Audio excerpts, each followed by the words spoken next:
G'day legends, how you going? Welcome to this episode. On this episode, we're going to be playing around with Land Cruiser. So the Cruiser has failed. Now, that's probably not a common thing said, especially for an older Cruiser. However, we have to rip off the oil cooler. It has yet sprung another leak. This time, instead of oil, it is coolant. My suspicion is it probably is a warped plate, because I did have to replace the original one once this engine was rebuilt. And once it was installed and I went to fire it up, it actually had a hairline fracture near the oil filter housing. Anyway, so it brings us to about probably 15,000 Ks later running this engine, and it has been absolutely flawless. It goes like a shower of shit for a 2H. It's flawless. It doesn't use any oil. It's not stinky. It runs absolutely amazing. And I guess it's a bit of an eye-opener too for those out there that are probably building an old 60 series or a 47 series Land Cruiser or a 75 series Land Cruiser with the 2H engine and also the 12HT, I do believe. These are some of the things you might run into. We'll get it in the shed. We'll start stripping it back. It's obviously a lengthy process because you can't just get to the oil cooler, which you will see very short. It's a bit intricate. You've got to make sure that you time the engine right. You've got your fuel pump timed. So it's also a bit of a delicate one. And also the biggest thing too is I've got to have a clean environment to make sure this vehicle is okay. I've got to mask the engine up because it will be exposed, and it probably will be for a couple of weeks due to shift working and also trying to find the parts and or get it fixed. I'll start with cleaning this bench so we have a decent work area. This is terrible. Anyway, clean this and let's roll her in.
Alrighty, we're pretty well done on the bench. Quick sweep off, brake clean this steel plate.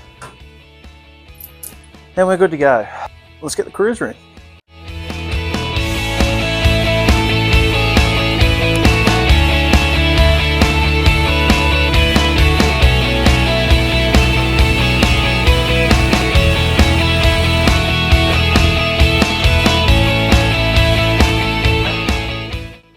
So in this episode, I will try and film as much as I possibly can in depth with what we're doing and why we're doing it. And as you can see, it's fairly clean under here. It's far from finished, obviously, but I haven't had the chance to progress this build because I'm too busy trying to get this engine to be a little more reliable.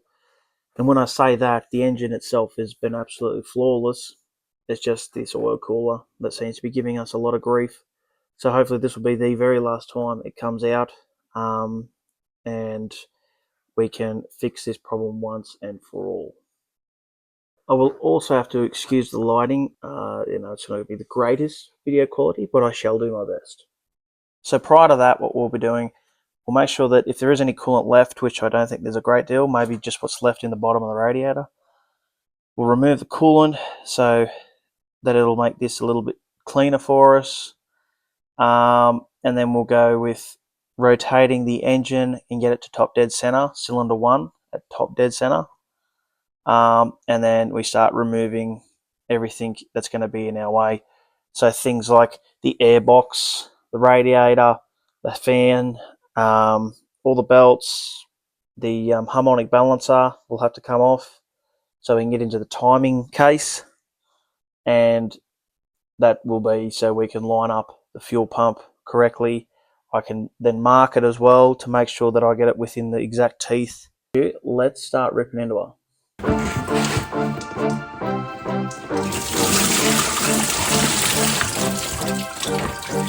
Not bad on the whole. I think I did that the most environmentally. Oh, I was doing that.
Okay, so we're getting to the stage now where I can start undoing and pulling the fuel pump out.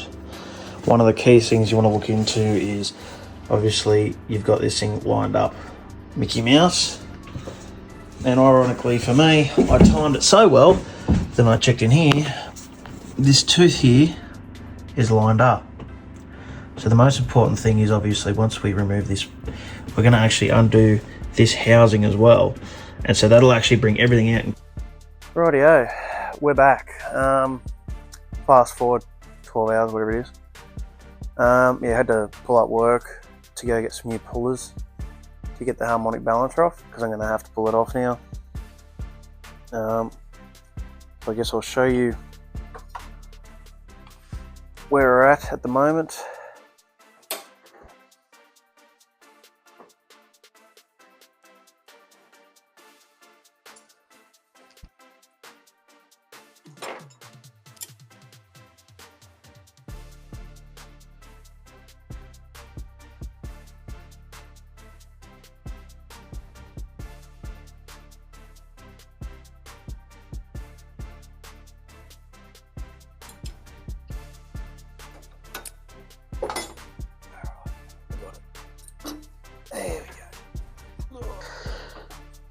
Alright, so we've got the harmonic balancer off. You sort of roughly see how I did that. Which now gives us full access to this entire timing cover. So we'll whip it off and then have a look what's going on over here.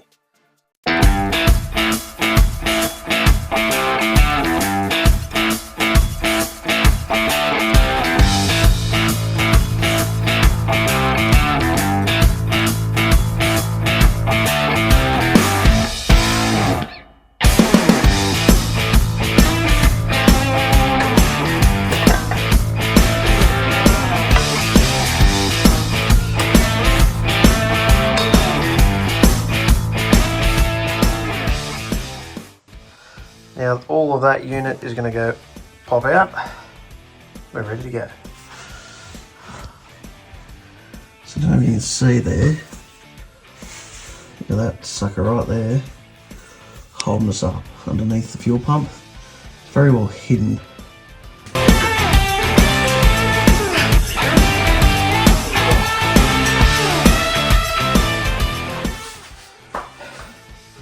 She's a monster. Rightio. You can tell, I keep that nice and level.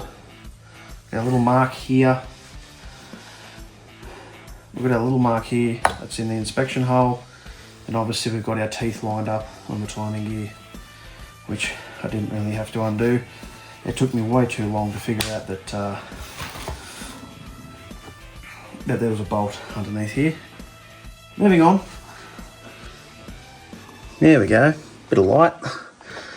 Yeah, so as you can see here, like you can see it walking out, like there's nearly no gasket left in there.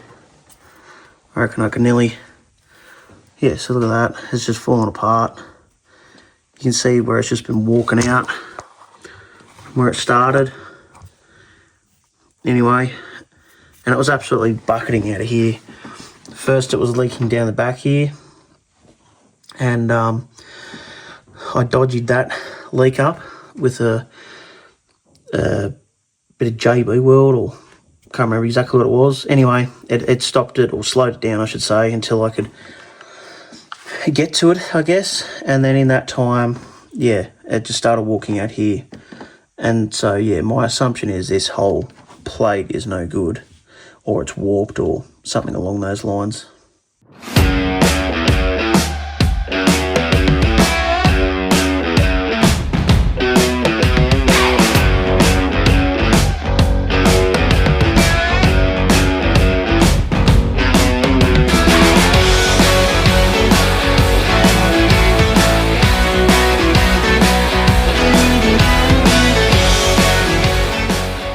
But yeah, what we're going to do is get this checked for any sort of warpage.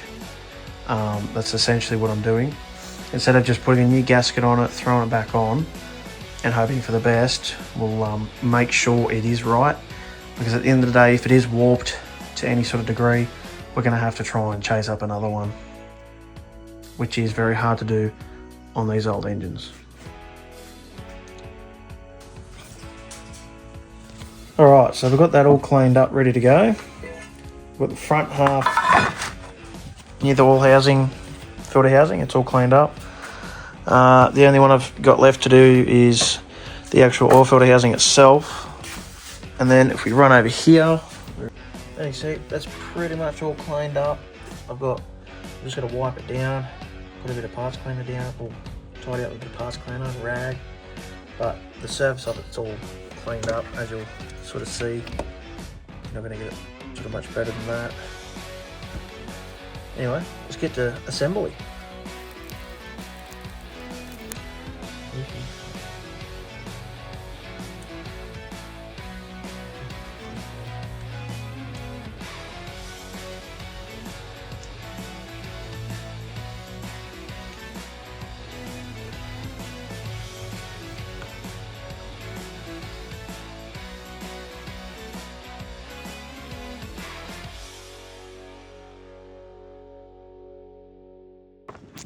Righto, we've got everything we need now for the Mighty Cruiser, and I've sort of skipped ahead a bit, didn't really get a chance to do a lot of filming because there's some time constraints on this job. Anyway, as you can see, I've got a fair bit in now. We've got the fuel pump back in, we've got the oil cooler on, she's all torqued up, so now it's basically just putting everything back together. So we've got the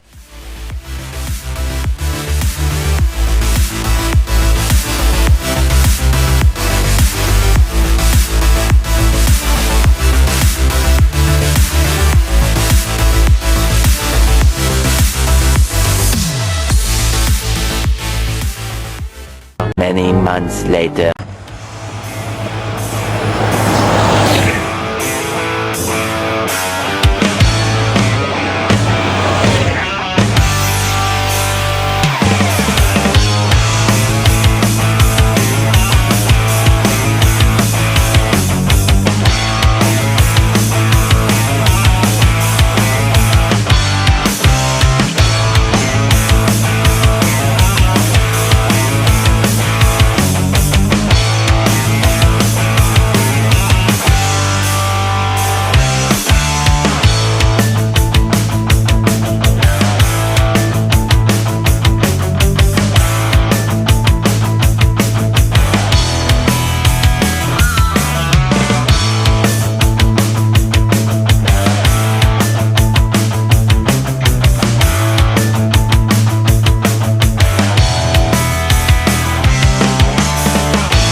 Well, just like that, the Mighty Cruiser is up and running. Done about 1,000 Ks so far, and it has been absolutely flawless. I have found a couple of oil leaks I'm going to have to get on top of. Haven't tracked them down quite yet, or where they're coming from. But it is nonetheless running on the road, and I'm super stoked, minus the back pain. She is a rough girl to drive, but still super fun. What's next? Well, there's heaps to do on it. But for now, it's just going to be the daily driver, because the poor old Nav is very heavy. Doesn't make one. This is actually cheaper to run than the Nav at the moment. So, that's saying a lot. Anyway, she's up, running. I'm super stoked. Anyway, guys, I'm going to leave it there on this episode. I hope you enjoyed it. I hope that it helped as well. It was more or less to help people, if they've got an old girl like this in the shed, they want to do up. Hopefully little things like that help. There's a few minor details I have probably missed to help, I guess. But gives you the general basis. Look, these things are a pretty easy thing to work on if you've got a little bit of mechanical knowledge. Anyway, guys, that's enough from me. I hope you enjoyed this episode, and I'll see you on the next one.